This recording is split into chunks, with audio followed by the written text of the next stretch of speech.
Welcome, everyone. This is the beginning of our last section of the actual whole forum.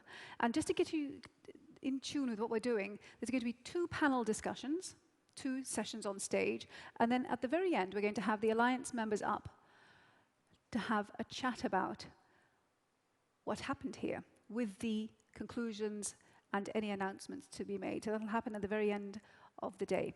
But first, I'd like to hand over to Craig Hansen, the Global Director for Food, Forest and Water at the WRI, to talk about remote sensing and application.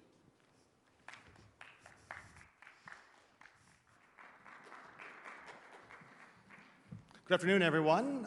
Please feel free to come in front here. Although you're going to see solid imagery from kilometers away, we want people a lot closer than that. So as you come in, please come in closer here. I think we're going to fill up, if this is like the previous plenaries I moderated, we're going to fill up as the session progresses. If you were not looking for a session on remote sensing, you're out of luck, because this is the only session going on right now, so you are not missing anything. It's my pleasure to be here. We have a great panel here to talk about remote sensing and location enabling applications. It's kind of obvious to us all that technology advances in remote sensing and ground monitoring has really been transformed over the past decade or 2 decades. We really are on a faster pace. The technology is moving quickly, and our hope here is that today you get a bit of a sneak peek on not only where we are today, but where this technology is going in the future and what it means for advancing sustainable development. And we're going to answer questions, and the panelists will talk about questions around what's emerging, what's coming next, and they're all going to show some interesting case examples of applications. That's what we're all here about, right? That's applying these technologies towards the cause of advancing sustainable development. So without further ado, I'm going to just start bringing up the panelists one by one, and they're going to wow you with their wares and their stories. So first, it's my distinct honor and pleasure to introduce Tanir Kadamz. He's the director of Seeing a Better World program at Digital Globe. Let's give a round of applause for Tanir.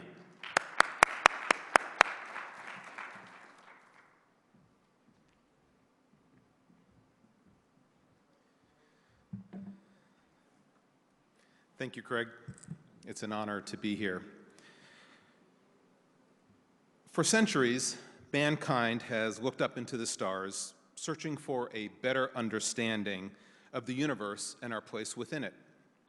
The same technologies that enable us to look outward into space and explore new worlds, when pointed downward, also enable us to see, understand, and explore our own planet in new ways.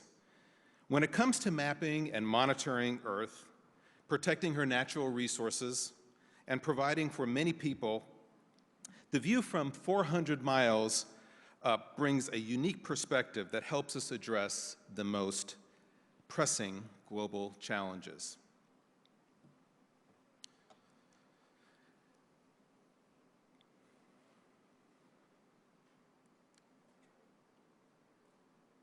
Digital Globe pioneered high-resolution commercial satellite imaging 15 years ago. We've since built out the world's most sophisticated Earth observation capability, serving governments, commercial customers, and global development organizations. In this brief period, high-resolution satellite imagery has become an integral part of our life. More than 2 billion people benefit from our imagery every 24 hours.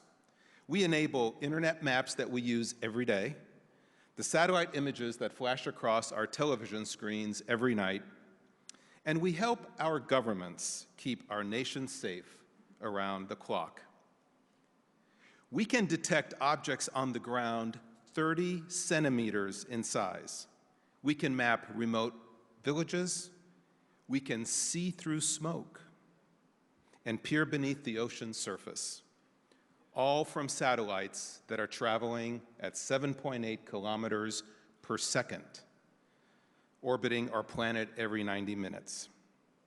Based on these new advances, we can together create a data revolution by catalyzing a systemic change in the way geospatial technologies can address today's sustainable development goals in ways never before possible.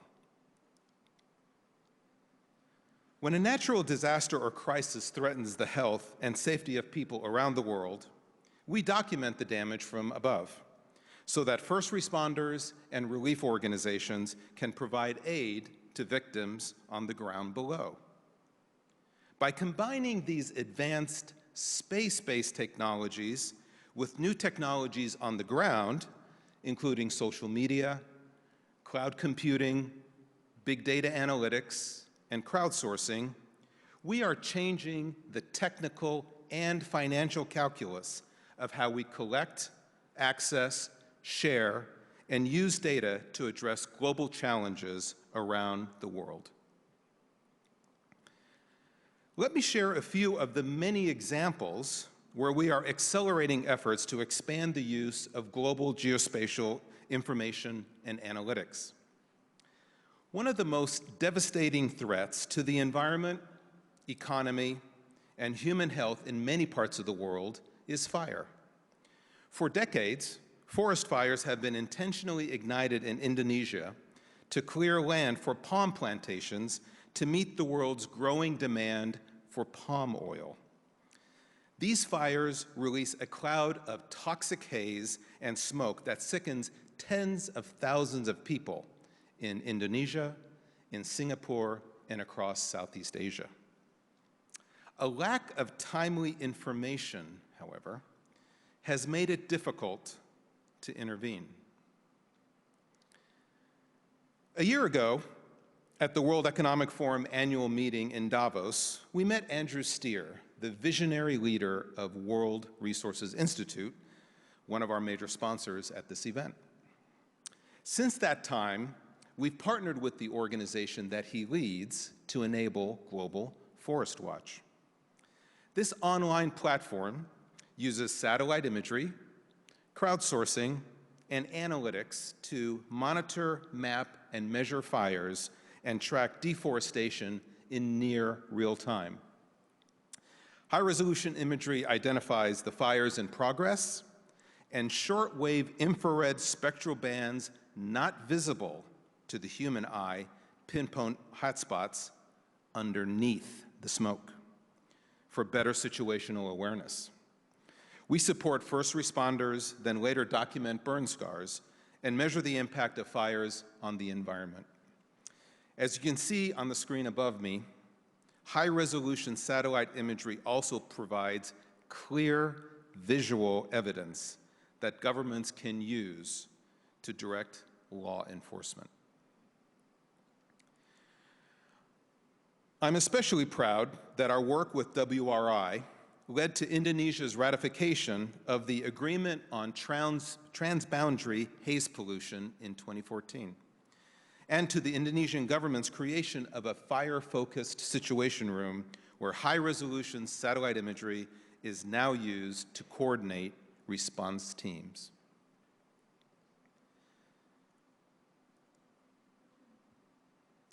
Many of the people at greatest risk of infectious disease live in the world's most remote villages. The absence of accurate population estimates and the most basic maps detailing roads and structures makes it difficult to execute vaccination programs or treat deadly outbreaks when they occur. Satellite imagery and the power of the crowd were effective tools during last year's outbreak of Ebola in West Africa. Volunteers helped us create the first complete maps of Ebola-stricken villages for Doctors Without Borders. The previous and most current available map of this village in an at-risk region contained little information, while our satellite imagery revealed the true picture. With the help of the crowd, the map now looks like this. In 29 hours, 68 contributors mapped an entire city, 20,105 buildings, every road, every alleyway, every structure. These same tools that address outbreaks can help us prevent them as well. Since last year, we've engaged with the Global Polio Eradication Initiative to support vaccination planning campaigns in Nigeria, Somalia, Pakistan, and Afghanistan. We mapped remote settlements and measured population density to ensure healthcare workers know where to focus their precious resources. And as you know, this past summer, both Nigeria and Somalia marked a year without polio, a very significant milestone.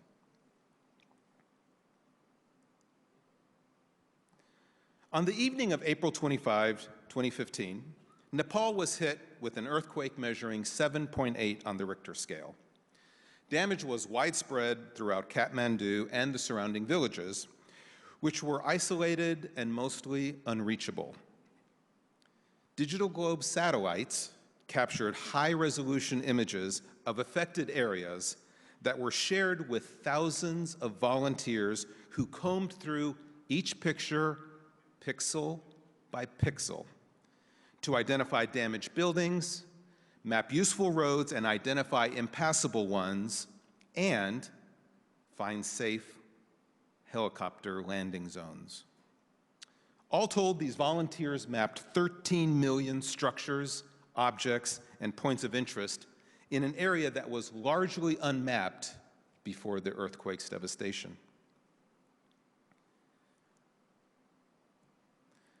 This information helped governments and aid organizations plan transportation routes for food, water, and medical care.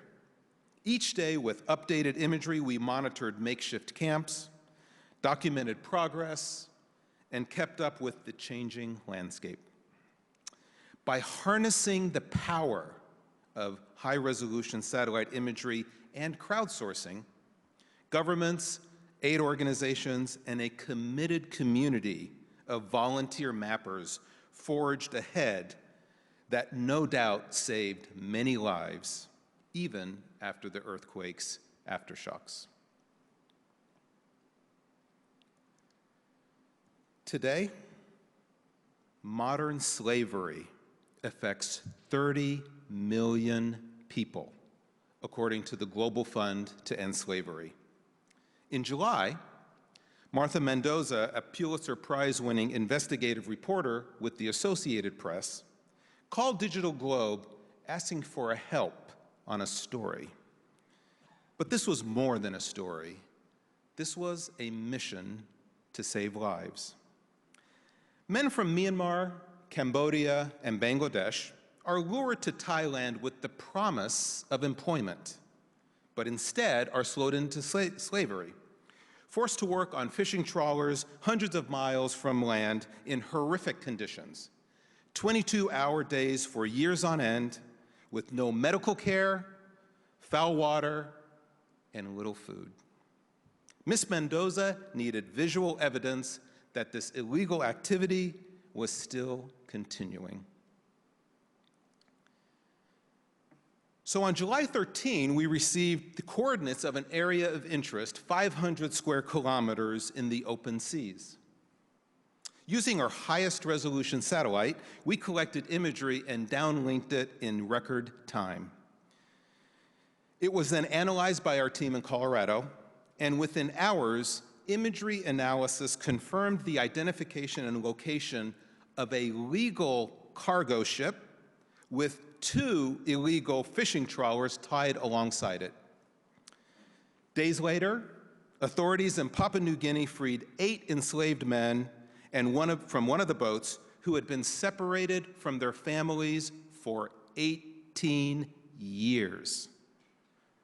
Weeks later, the Indonesian authorities detained those responsible and freed even more men. Look at our planet. It's not just continents and oceans.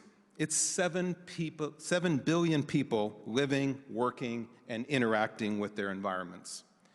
Offering a glimpse of our planet from our perch in space reminds us that despite the vastness of Earth, we are very much interconnected to each other.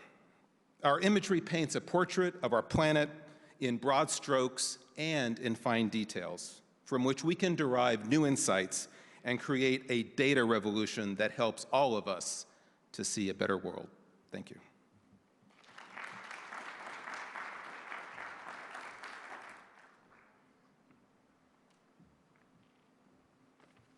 Wow, that was impressive.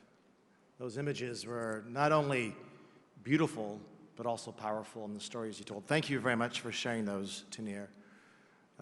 Next, from satellites kilometers above the Earth's surface to application of satellite data, plus also more ground monitoring. I want to invite Anil Kumar up to the podium here. Anil is the Director of Environmental Information Management at the Environment Agency of Abu Dhabi. We'd love to hear your story, Anil. Welcome.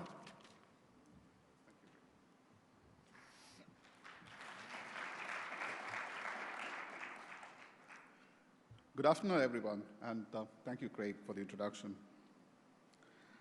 The United Arab Emirates, and in particular Abu Dhabi, has always been in the forefront of conservation. They've done a lot of initiatives, and I'll be highlighting a few of them. Arabian oryx is a classical example wherein it was demoted from endangered to,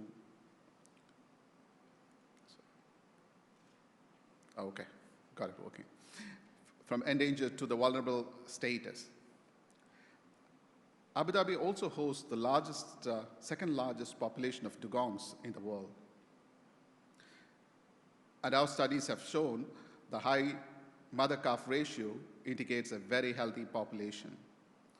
Our scientists have been studying it for more than 15 years now.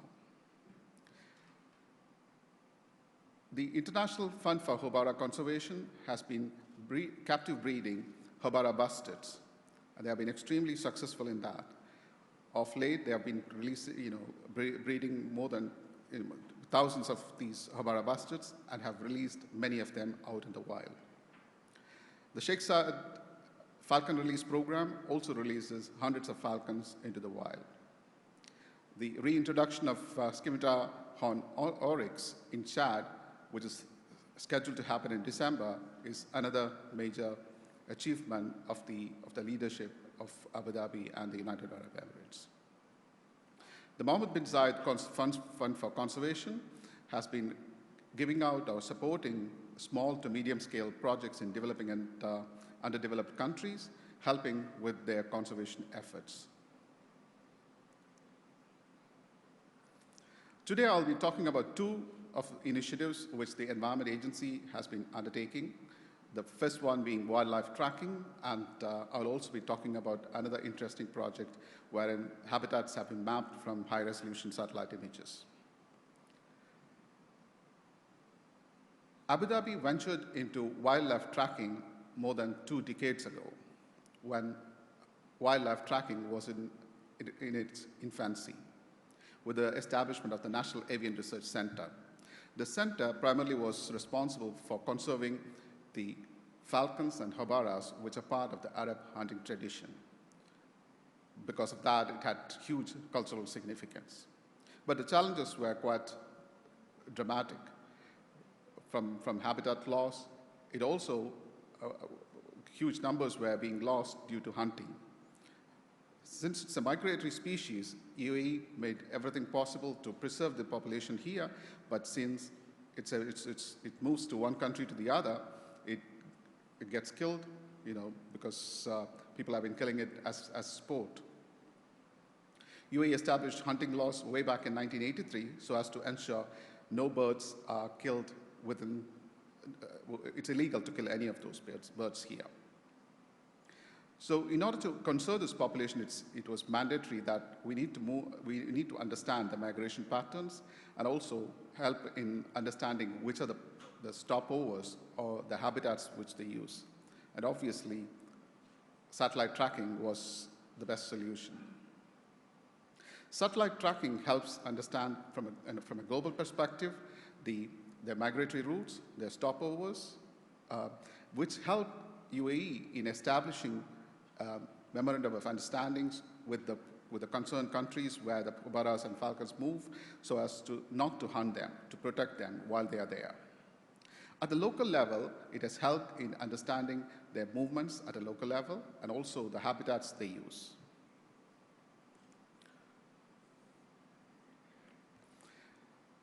These are some of the pictures, some of the maps which was created earlier, where a bird which was particularly released in Abu Dhabi went all the way up to China and came back. So several birds are being thus tracked. And you can also see some of the maps which have been created at the local level. In 2005, building on the knowledge of what the National Avian Research Center was doing, Environment Agency initiated tracking birds. And there were several bird species which were tracked: flamingos, sooty falcons, ospreys, etc. And what do we do with this information? The agency was able to delineate a protected area based on the information available of a breeding and nesting colony. Environment Agency is also responsible for issuing permits for developmental projects. And with this information, some of the projects were redesigned or relocated or even canceled based on the information we had. And a windmill project in an island was also canceled based on the information. So this information is being used extensively at the agency. From birds to marine species, we also have been tracking dugongs and turtles, which helps us know their movement, particularly at a local level. And also our scientists go on these international conventions and share the knowledge which we have acquired to the international community. At the local level, it helps in establishing protected areas and the use of certain specific habitats. We also track Arabian oryx on the land, which we have a huge population of Arabian oryx in one of our protected areas, a huge protected area. The tracking, the movement of the animals helps us in better management of the resources. These animals are provided with shades and also watering holes and food in certain cases. So the movement helps us better utilize these resources. So that's a quick overview of the tracking activities the Environment Agency and its partners, the EWS, WWF, are doing. Now I'll quickly run through the habitat mapping project, an extremely ambitious project which we just completed, mapping the various habitats from high-resolution satellite images. The rapid growth and development in this part of the world has resulted in losing much of the pristine habitats. So in order to understand and ensure that this is preserved, we had to quantify the habitats available. And impacts of climate change was another aspect. So the incremental changes to the habitats also needs to be recorded and quantified. Responding to emergencies, we live along the Gulf where huge amounts of oil is being transported. To ensure that any incident does not affect the important habitats, it was essential to understand and quantify the various habitats we had. Also, complying to international and national obligations in terms of preserving these protected areas, being able to measure the set targets for preservation and measure the progress towards achieving those targets. So we ventured into this project with a consortium led by Proteus, and Digital Globe was also involved. We mapped the terrestrial and marine habitats together with land use and land cover. We also acquired Worldview 2 imagery as part of that project at a scale of 1:10,000. We were told it was the first time in the world such a project at this magnitude and scale was the level of detail was being undertaken. And also we ensured that the accuracy achieved was of pretty high. We had ground truthing points wherein we checked on the accuracy both on the terrestrial and marine front. We have had accuracies of exceeding 85% on the land and exceeding 75% on the marine. I'll quickly run through some snapshots of the results. This is the satellite image, and this is the habitats which was delineated from those satellite imagery. Another scene. Those are some of the farms and forests which are available in the emirate.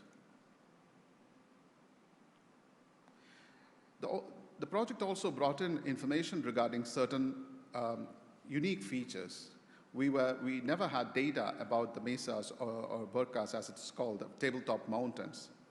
Now, through this project, we have been able to map 444 of them.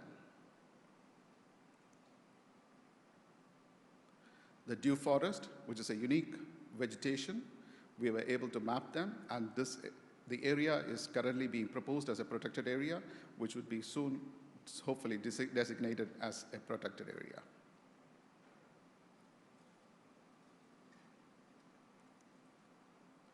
That's the boundary of the protected area, and this is the species, which is the dew forest.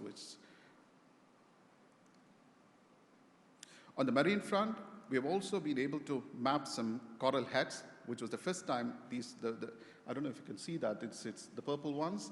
This was the first time it was mapped. This was the result of the project.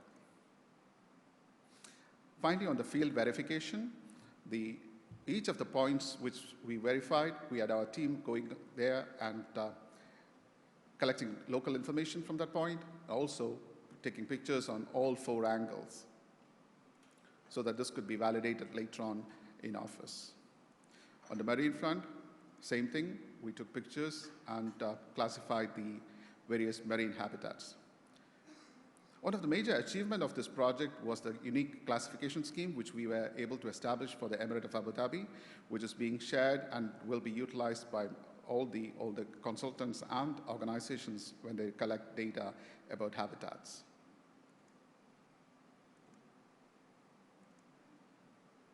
And this is the final map, the habitat map, both terrestrial and marine habitats.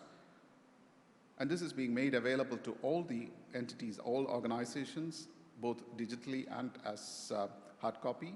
I'll also show you the portal wherein the data is made publicly available. Now, how do we use this data?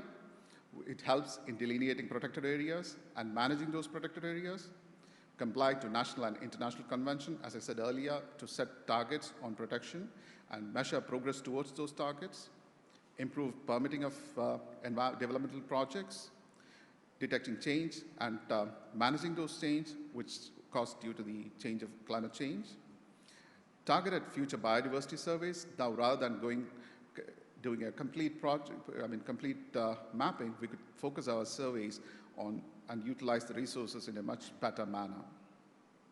We're also able to effectively correlate our species information, such as the dugongs with the seagrass habitats.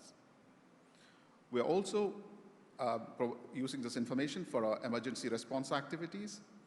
We have an emergency response center where this information is utilized, and in emergencies, we will know which are the habitats that are going to be impacted. Also, you might have seen outside, our GD program is running a blue carbon project. They're currently using the newly acquired data to better quantify the mangrove, seagrasses, algal mats, etc., to better understand the carbon sequestration. We went a step further with trying to understand the forest plantations. We have forest plantations in this country. All of them are planted forests, and it has huge cultural significance, and it's a legacy of the late Sheikh Zayed. So we mapped individual trees of these forests, 24 million of them.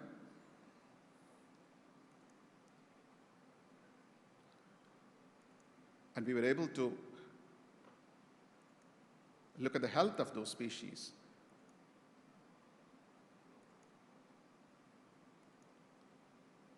And also the species were identified, about three major species were identified among the trees in the forest.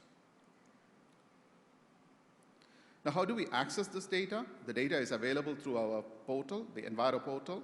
It's a portal wherein all our environmental data is being made available. The Environment Agency is in the business of protection and conservation of environment, and we strongly believe that the data which about the environment needs to be shared so as to get people involved in protection of the environment. Under the more detailed snapshot of the habitat map, we also, so certain entities would like to have the data for themselves in geodatabase format rather than consuming a REST service.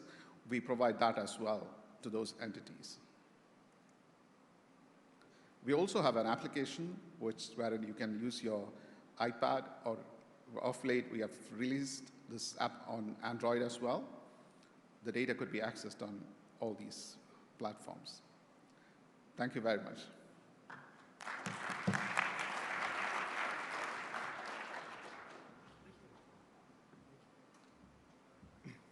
Thank you, Anil. Thank you. How many of you remember the movie The Wizard of Oz? Right? Remember in the movie that behind the curtain is where the wizard was? Well, we actually have our own wizard here behind this curtain. It's the one that responds to this little clicker.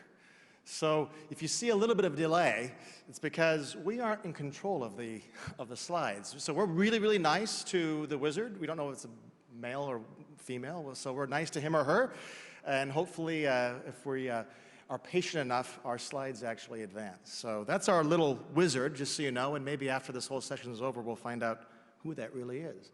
Next up is, I'm pleased to bring up to the podium here, Lian Pin Koh. Lian is the founding director of Conservation Drones, as well as an associate professor of applied ecology and conservation at the University of Adelaide. So we're going to come down from the atmosphere a little bit to drones. Lian, come on up.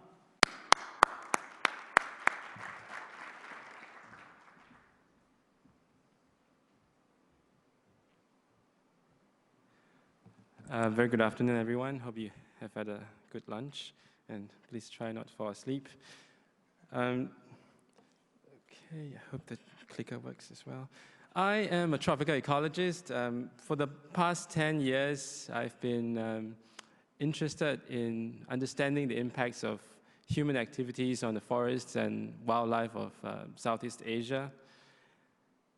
In that part of the world, we are unfortunately facing rapid and widespread deforestation, driven primarily by industrial agriculture, forestry, and mining operations. Now, one consequence of that rapid land transformation is the decline and loss of many of our native wildlife. And one of the most iconic of these wildlife species arguably is the orangutan. Primate biologists are racing against time to understand the ecology and try to document the distribution of these species to develop better management and conservation strategies. But the fact is, we have been fighting a losing battle because of the challenges of surveying and monitoring orangutans in mostly inaccessible terrain. As an orangutan researcher, you would have to hike through dense forests on foot and count the number of orangutan nests in treetops using a pair of binoculars. So it's a very time-consuming, labor-intensive, and expensive undertaking. And more often than not, orangutan habitats are destroyed and converted to oil palm plantations, even before the biologists can get to them. A few years ago, my colleagues and I began to think of better ways of surveying orangutans. And one of the ideas we had was to attach a compact digital camera underneath a toy plane, fly that over the forest, and see whether or not we could capture good enough images of the forest canopy that would allow us to count the number of nests for monitoring their populations. We managed to secure a small pot of seed funding from the National Geographic Society and a few other donors. And with this money, we happily went shopping. But we soon discovered that drones are very expensive, even the non-military ones. They cost tens of thousands, if not hundreds of thousands of dollars. Being poor ecologists, we could not afford any of these systems. But perhaps more importantly, we realized that even if we could afford these drones, they would be too expensive for us to maintain, given the kind of environment we were working in. And so we decided that we needed a plan B. We have to try to build our own DIY drones. Surprisingly and happily, we found that there is actually quite a lot of information on the internet about building drones, mostly from the model aircraft community. So using that information, we were able to put together our prototype drone, which basically is just a toy plane fitted with an autopilot system attached to a few sensors. In early 2012, we brought that prototype drone to Indonesia for its first field test. In that first mission was quite nerve-wracking because we were not completely sure what we were doing. We got to the field, prepared the drone, pre-programmed a mission, flicked a switch, and just threw the drone in the air, and off it went, flying about its mission, carrying a camera and taking pictures. And very quickly it went out of sight. And all we could do was wait. We waited 10 minutes, 15 minutes, 20 minutes. We thought we must have lost it because after all, this was just a $700 thing that we put together with lots of glue and tape. But after about 25 minutes, we began to hear the familiar buzzing noise of the motors, and sure enough, we could just make out our drone flying back to us. And we were ecstatic, very excited. We quickly landed the drone and looked at what we got. And we were quite blown away by what we saw. And you have to remember this was 4 or 5 years ago when such footage was still not as common as they are currently. Although we've worked in those forests for many years, that was the first time we saw a forest from the air, from that perspective. During that trip, we collected thousands of images and many hours of video footage. And we could immediately see the potential of this technology, beyond just orangutan research. When we went back to Europe, we uploaded some of these videos on YouTube, and we began to get a flood of emails from our colleagues, fellow biologists, conservation groups, community scientists everywhere, who wanted us to come to their location to show them how to build their own conservation drones for their own application. And that was when we started conservationdrones.org as a project, and also when we started to travel around the world to bring these people to our partners everywhere, and particularly in the developing tropics. By 2014, we must have traveled to over a dozen different countries, worked with many partners, got involved in many exciting projects, which was a fantastic and very rewarding experience. Our partners were interested in a wide range of applications. Most of them wanted to count objects on the ground or in the forest canopy, like we do for orangutan nests. The spatial resolution of these images can be as high as 1 to 2 centimeters per pixel. And at that resolution, you can count not only the nests, but also individual leaves on trees. We could also, of course, see the animals themselves. This is a wild orangutan feeding on top of a palm tree. This is a pair of rhinoceros just relaxing in a stream on a hot summer day in Chitwan National Park in Nepal when we were there. Some of our colleagues were more interested in landscape scale patterns. So this image, for example, taken over the Kinabatangan River in Borneo, shows how the vegetation changes from a diverse dipterocarp forest on the upper right corner to a more uniform a uniform and younger stand of trees as we move closer to the Oxbow Lake on the left. The other researchers want to be able to fly over the same spot repeatedly to keep track of how the forest might be changing in terms of tree falls and regeneration, and also for studying ecological processes such as flowering and fruiting cycles, what we call phenology. At a more practical level, our drones have also been used to help in the enforcement of protected areas. And this, for example, is part of the Gunung Luso National Park in North Sumatra. Our local collaborators have been flying their drones over this area for a few months now. And unfortunately, in this case, they have detected evidence of illegal logging. And as you can see in this image, the perpetrators of this crime were quite smart in leaving a strip of forest along the riverbank, which obscured the crime scene from the river traffic. So this crime scene would not have been detected if not for the drones flying overhead.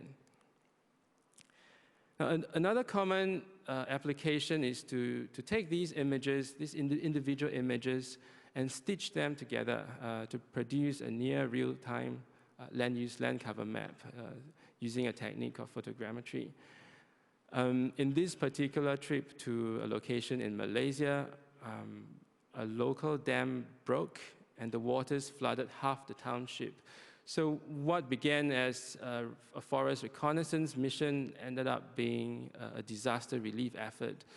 And this mosaic, or this map, became quite useful to the local authorities to help them assess the extent of the water damage. Now, when I started using conservation drones, and when my colleagues and I started conservationdrones.org as the project, I was an academic in a Swiss university. And back then, most people were very skeptical of this technology. You know, I've heard people telling me to stop playing around with toy planes and get back to serious academic work. But attitudes towards this kind of civilian, low-cost conservation drones have changed quite dramatically over the years. I moved to Australia last year, and in Australia, everyone is excited and about drones and want to get into drones. And that includes not just the university students and researchers, but also industry players and government agencies. So together with the South Australian Department of Environment, we are exploring how drones could help to map and quantify biomass in the landscape. And the reason we want to do this is to be able to identify fire-prone areas, areas that have high amounts of fuel load, fire fuel load. And we also want to be able to assess the effectiveness of prescribed burns or controlled burns to reduce this fuel load. Working with my new Australian colleagues, we've also started using drones in Australia for wildlife research.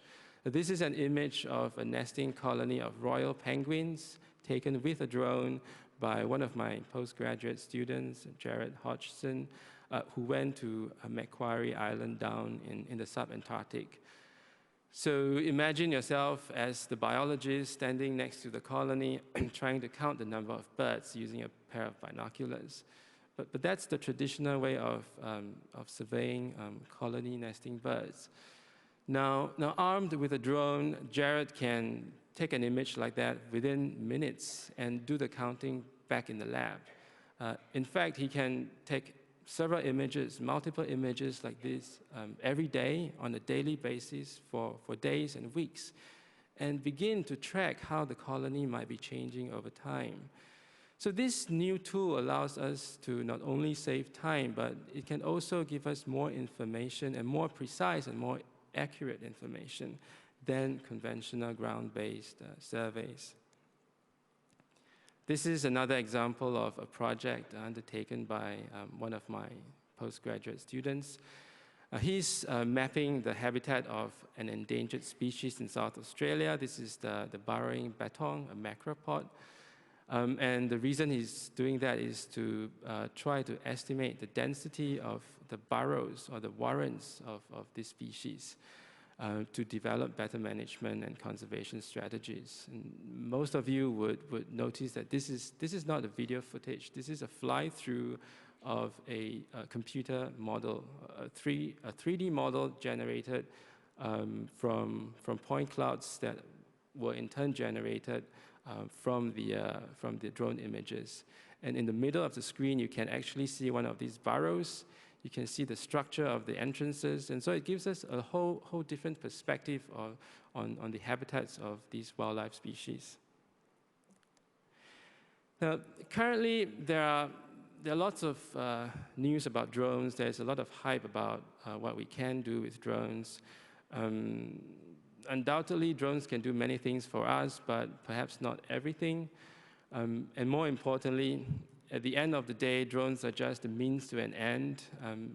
Our main goals still are to acquire the data using whatever means necessary, process and analyze the data, but perhaps more importantly, translate our findings into actionable information and to deliver that information to the policymakers to help them make more informed decisions to protect and rehabilitate the ecosystems and the wildlife that we all care so much about. In this summit, we talked a lot about the need to engage citizen scientists and stakeholders and the general public in order to galvanize society to seriously consider the SDGs. Well, I believe that technology can be an extremely powerful tool for inspiring this particular segment of society to do just that. The mind boggles at what this young child with this technology literally in her hands will be able to achieve when she grows up. Thank you very much.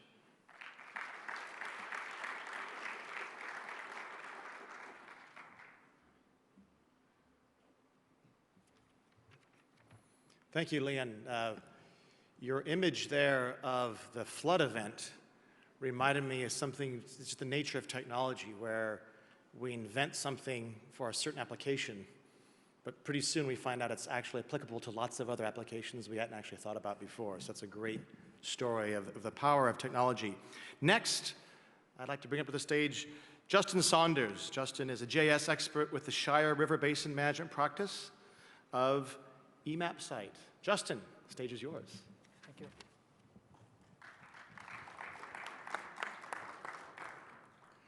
I'd like to talk today about a story that actually happened in real life.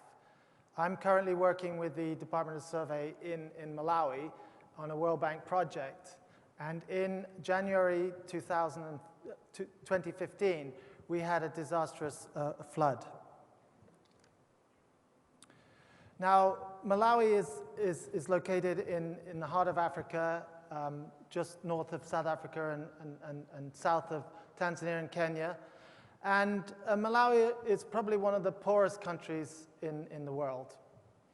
Malawi has been keeping records of rainfall for many years, not necessarily in the best fashion, but in January 2015, we had more rainfall in the area than has ever happened before.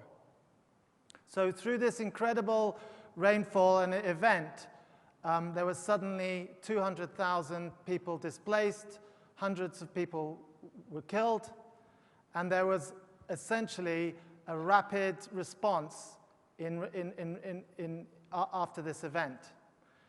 Now, often, rapid responses don't necessarily happen until they reach the news. And I was watching the news at the time, and I think we had maybe 2 minutes on the news to report that there were floods in Malawi, and Mozambique. Now, being based out there in Lilongwe, we had a task on our hands to respond rapidly. And you can see from the picture here that we were lucky enough to acquire radar imagery. Radar imagery can penetrate through the clouds. So it's a different type of remote sensing than we're used to seeing on Digital Globe and Google. So essentially, we were lucky enough to be part of a UN charter, which actually meant that Malawi could make a phone call and get the UN charter to respond to provide commercially available satellite imagery in terms of the response for the flood. So this image here on the screen shows the black areas are where the water had accumulated. So we could respond very quickly.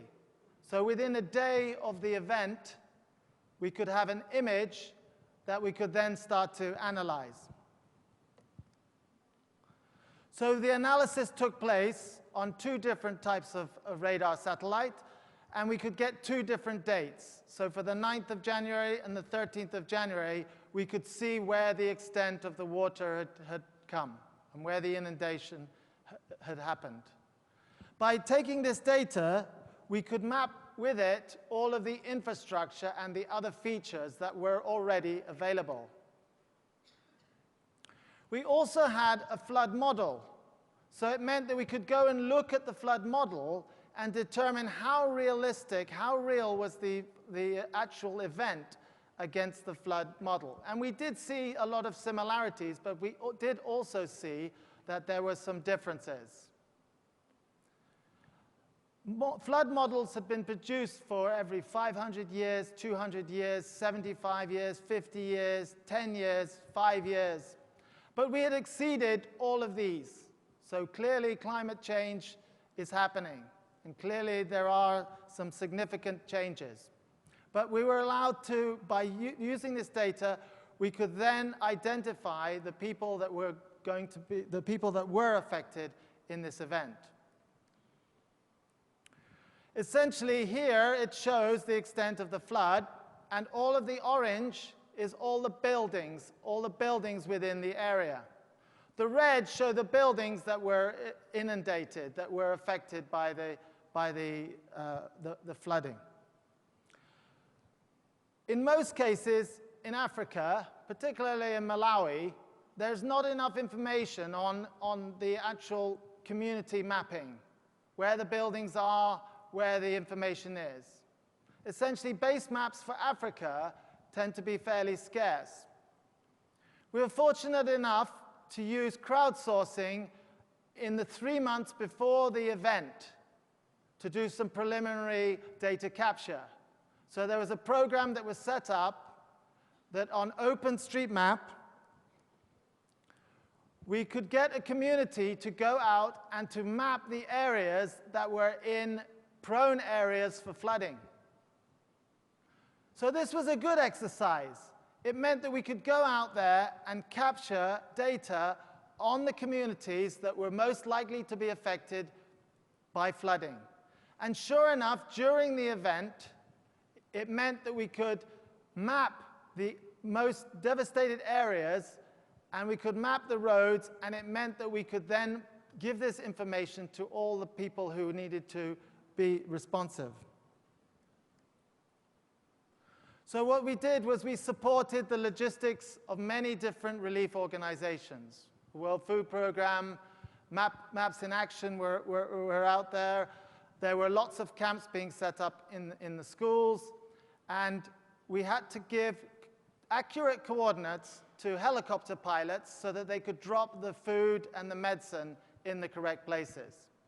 Again, they came back with very positive responses to say that our points were extremely accurate, and it meant that they were more efficient in their operations.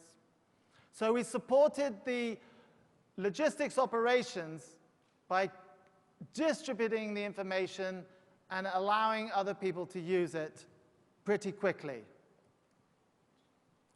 You can see here 2 images. The one on the left is October 2014, before the flood event. The one on the right still shows the effects of the flood. And you can still see that there is still damage post-event, huge damage. What you actually see in the picture on the right is the river has actually changed its course so much that it has come into another river, and it has actually changed the border of the country in terms of how the border was originally defined. So a lot of the people in this one, you might say, have been relocated from Malawi into Mozambique. However, there are obviously discussions of where the border will go, where the border is, and discussions in terms of how these people are affected. There are even discussions in terms of how the river can be rediverted back onto its original course.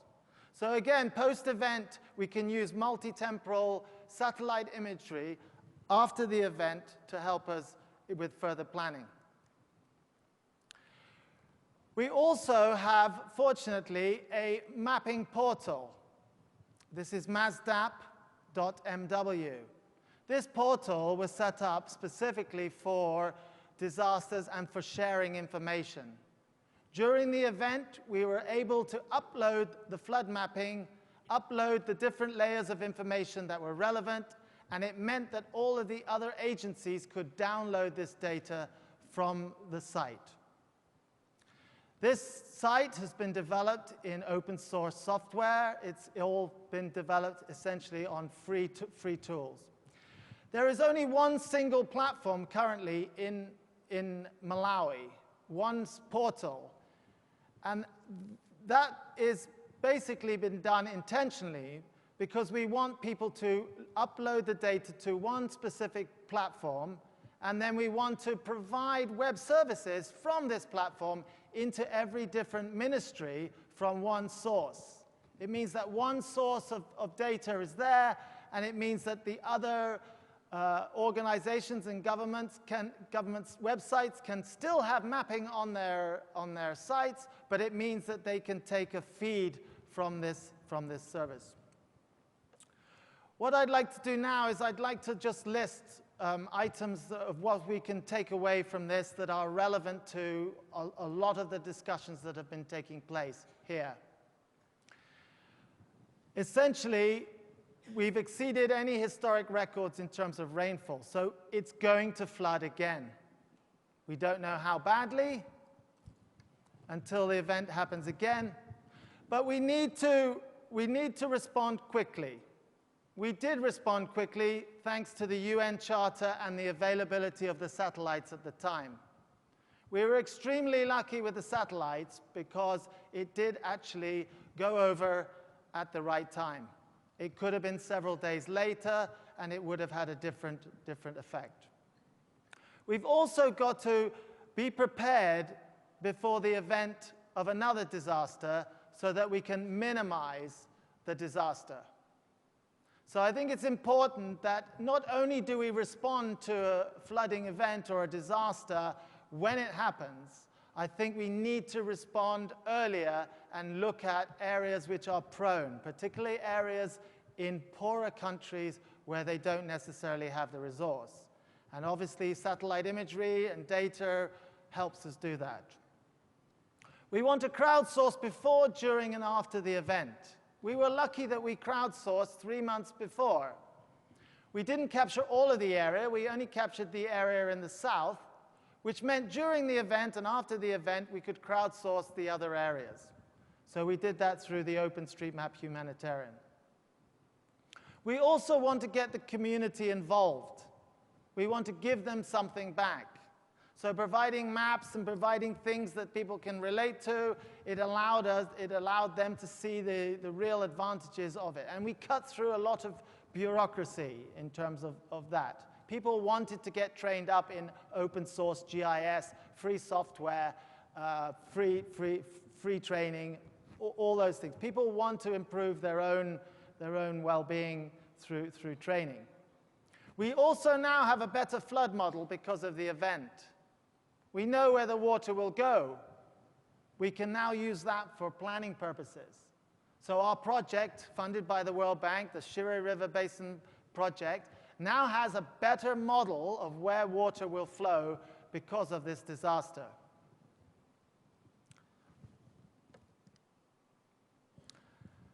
We've had some discussions about institutions taking too long to take on new technology. The institution that I was working with and the institution in the government that dealt with the disaster took on the new technology very rapidly. We cut through a lot of the bureaucracy. We had methodologies that were easy, and in general, the software, the data was free. This allowed us to break through and use open source and open data. And by better visualization, we enabled the decision makers to actually action some of the things that they needed to at the time. We disseminated data using map and web portals, which allowed key decision makers and other agencies that were wanting to use the data off a platform that was easy to use. One last thing I'd like to say is I think that donors should be funding data, analytics, and applications to get tangible deliverables that we can put some value on, that we can measure, and that we can go forward with in the future. Thank you very much.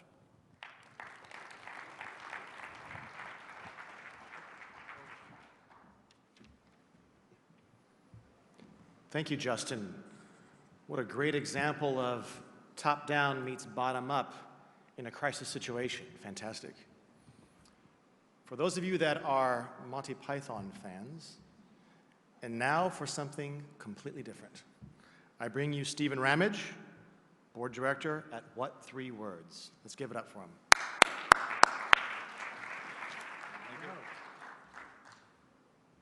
I bet some of you thought I was going to do a funny walk across the stage there, didn't you?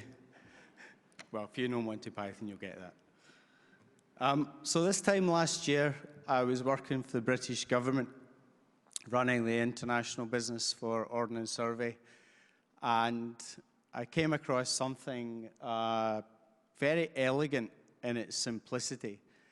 So I changed jobs, and I decided to start working with What Three Words.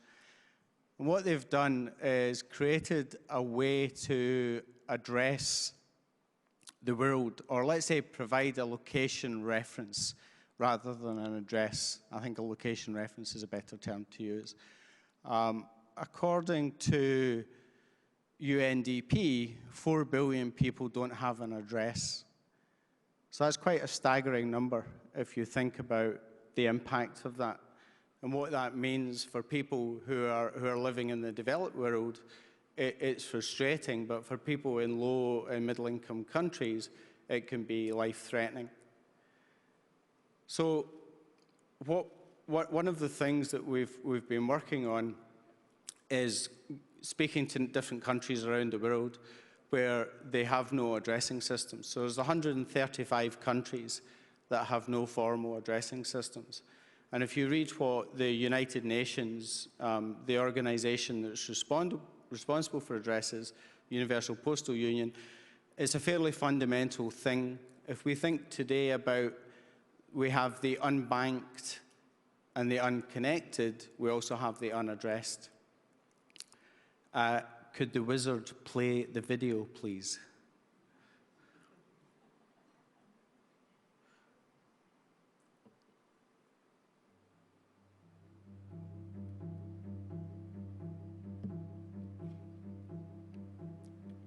What does it mean not to be on the map? To be off the grid? When you are in the bottom, it is the difference between sinking and swimming. The barrier to improving your life.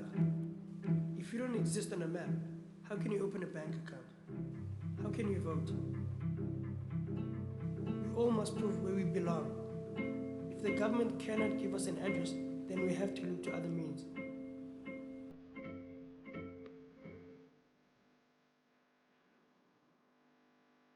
My name is Steven Zima, and I run a courier company that collects chronic medication parcels from public hospitals and clinics in local townships and delivers them to the patient's doorstep.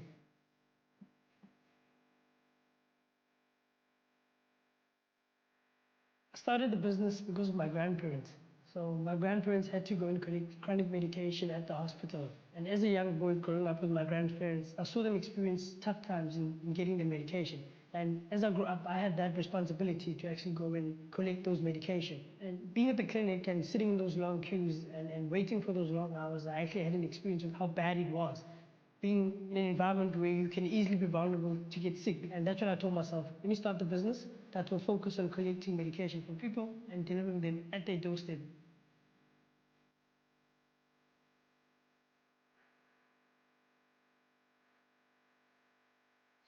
Khayelitsha is like a maze. It's not an easy place to locate addresses.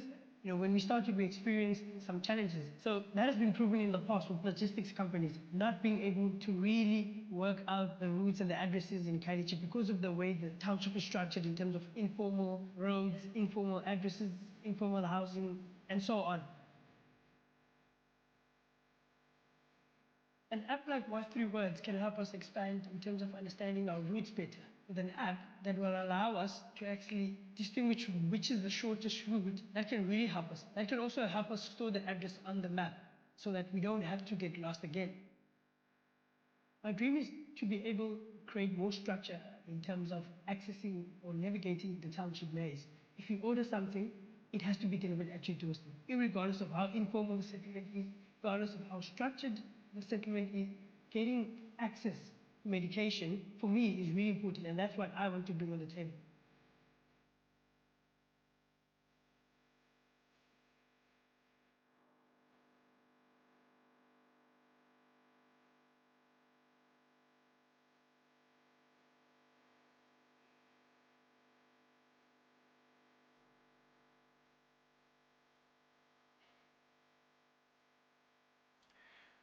So according to UN Habitat, there's about 860 million people in informal settlements today.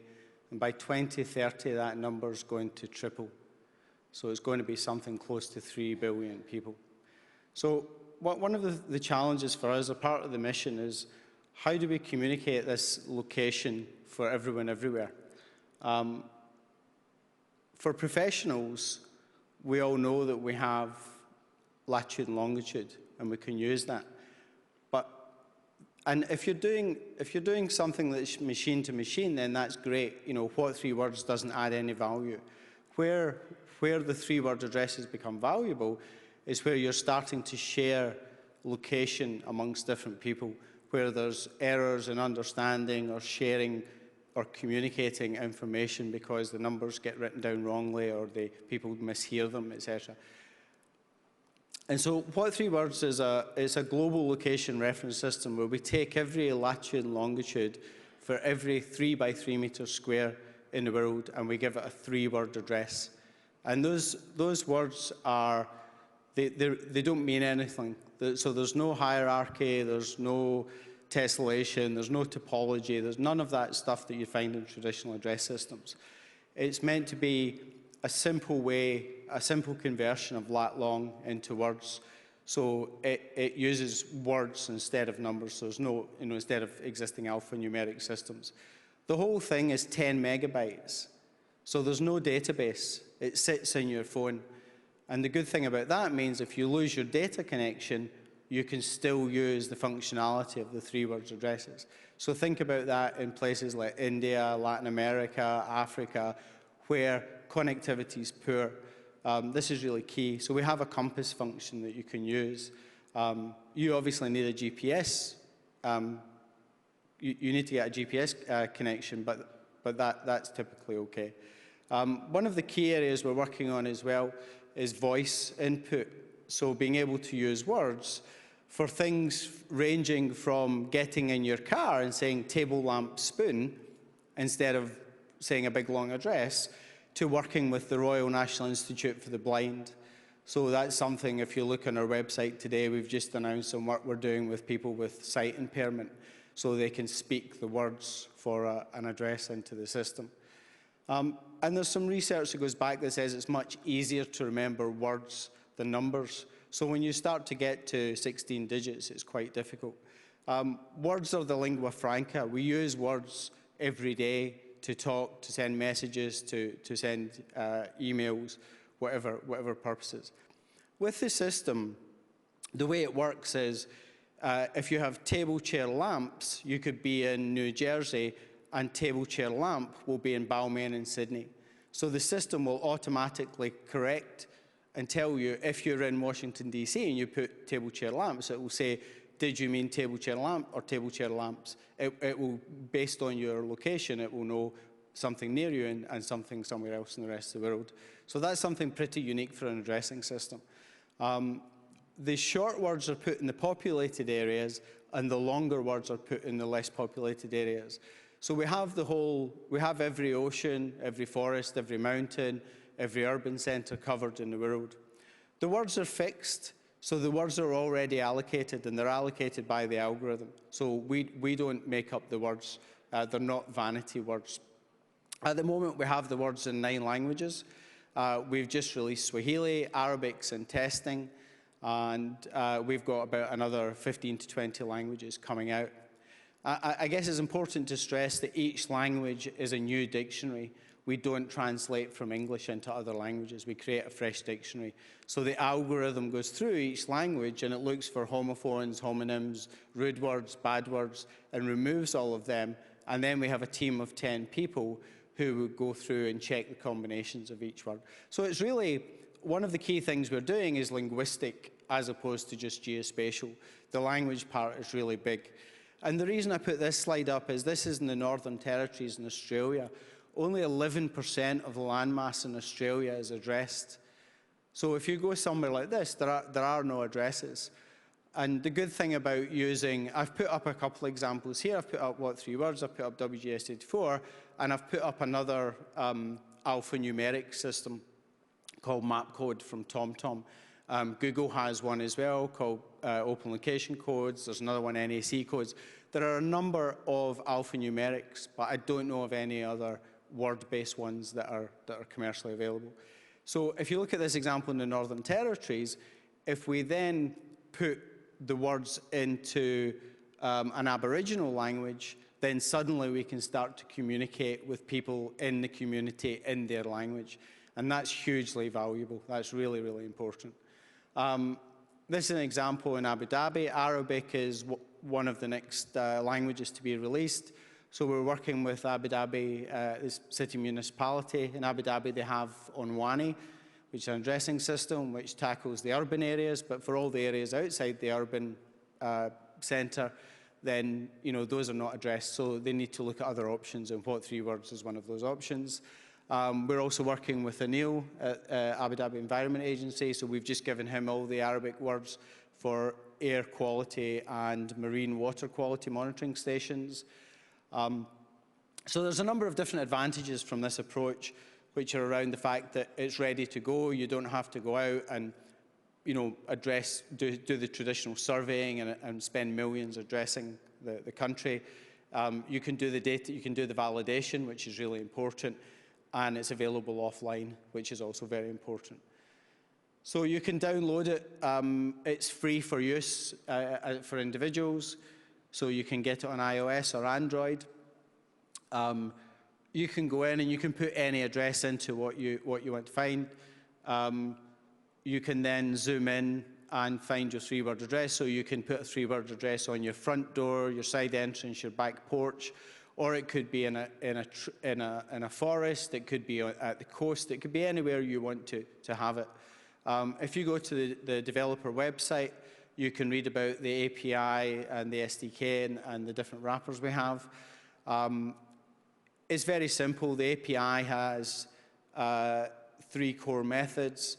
There's lat long to position, which is word.word.word, position to lat long, and then you get a dictionary for the languages that you can download. So anything that has a location reference at the heart of it is where we're working. So we're working in all these different areas around the world, in all these different sectors with a huge variety of organizations. And these are just some of them. Drones are one area. People looking for landmines, they're sending out the drones and they're sharing that information with multiple stakeholders so they can send a 3-word address instead of sharing a lat long, which makes it easier for people to communicate.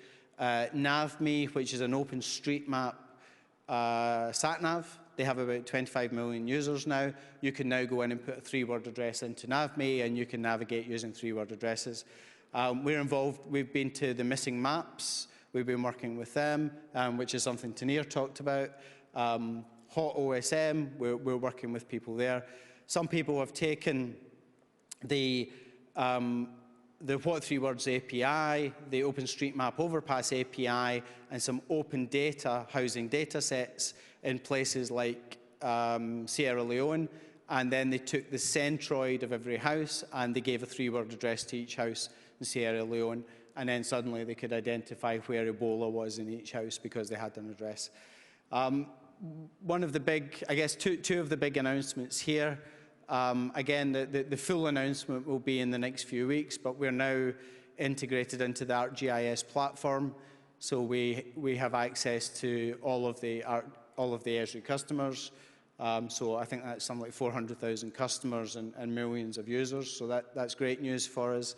We're also in UN Assign, so through UNITAR and UNISAT, we're now starting to work with different parts of the UN. And hopefully I'll work with my friend Laurent from UNUSA, who asked me to mention him when I'm up here.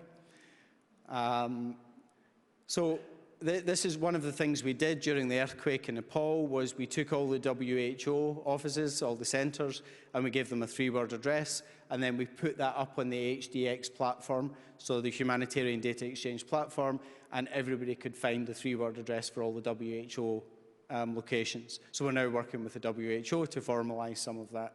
And again, it comes back to the poor data connection, the data validation, and the fact that it's just very simple to use. We're working on energy poverty in India, where people are trying to stop people using kerosene inside small houses because it's flammable, and finding new ways to address light. So they have to find addresses for these places. Doing things like delivering mosquito nets into different parts of Africa. This is Sizwe in the townships. In the favelas, we took a small company called Carteiro Amigo, the friendly postman.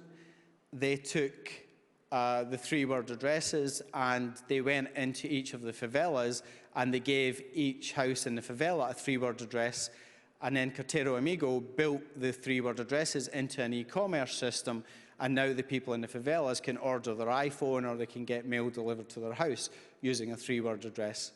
So this is pretty powerful stuff. If you think about social inclusion and the right to an address, these are some of the things that we're tackling around the world. UN OCHA says if you're thinking about using Twitter for an emergency, then think about using a 3-word address from What 3 Words. And even the British Museum, they're starting to give 3-word addresses to archaeological finds. So the range of activities, the things we're doing, is pretty vast. This is a World Bank project in Tanzania. I worked on this project earlier this year. And they had 74,000 water points, and the initial survey of the water points was inaccurate, so 40% of the water points weren't in the right place. And so they were going back out to resurvey them, so I suggested to them, why didn't they give them a 3-word address? So now what they've done for every water point is they've given them a 3-word address in English and in Swahili, and you can see it here in ArcGIS, one of the tools they're using. So it's been used for a lot of different things. One of the things we used for earlier this year was a festival in the UK called Glastonbury, which is over 100,000 people all coming together. And so if somebody lost a child or if somebody got sick, then the public safety team and the medical team could use a 3 by 3 meter address to find it. It was also used to address some tents. I'm not sure how people found their tents in the wee hours of the morning, but that's another application. But if you think about taking that and applying that then to places like the Hajj, when you have millions of people coming in and staying in tents, or refugee camps or other places, then it's a very transferable way of describing location. So whether it's water points or you know, for our friend Michel Cousteau and his Hermes project, you know, we've got every ocean covered in the world. We've got the coastlines. If you're doing precision agriculture, if you're doing geocaching, if you're doing biocaching, if you're in remote areas, if you're looking at wind farms, whatever it is, if you want to find a simple way to address that location or have a location reference, then What 3 Words is available for you to do that. So we've won quite a number of awards. The system was created by a guy who runs a music company and a guy who runs a translation company. So myself and a guy called Gary Gale joined as the two geo guys. So it's quite funny because they came at it to solve a business problem. They didn't come at it to set up an addressing system. So we're getting some pretty good coverage. We just raised some money last week, so my salary's safe for a little while. And we're going out and we're trying to help people to get an address. Thank you very much.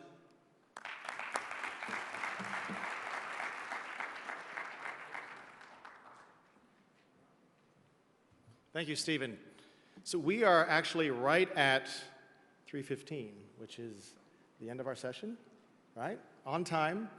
But that means we won't have time for Q&A, unfortunately, but I think each of the stories we heard was phenomenal. Let's give one round of applause for all of our speakers.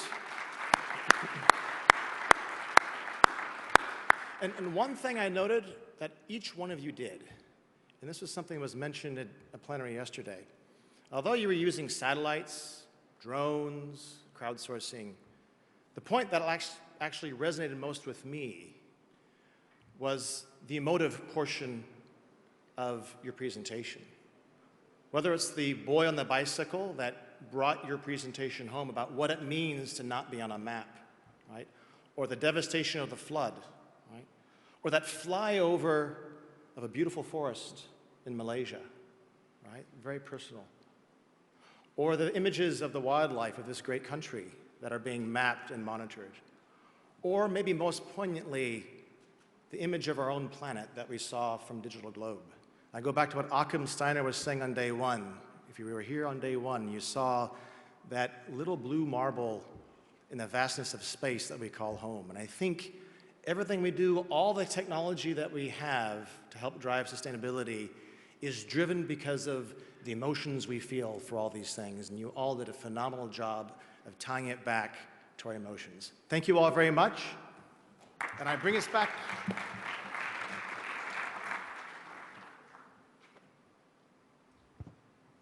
Thank you very much. And in fact, Craig, you are fantastic at doing this, so there's no real need for me at the moment. Thank you for sharing, and I absolutely agree with everything you said. It is about bringing it down to the people and the emotions.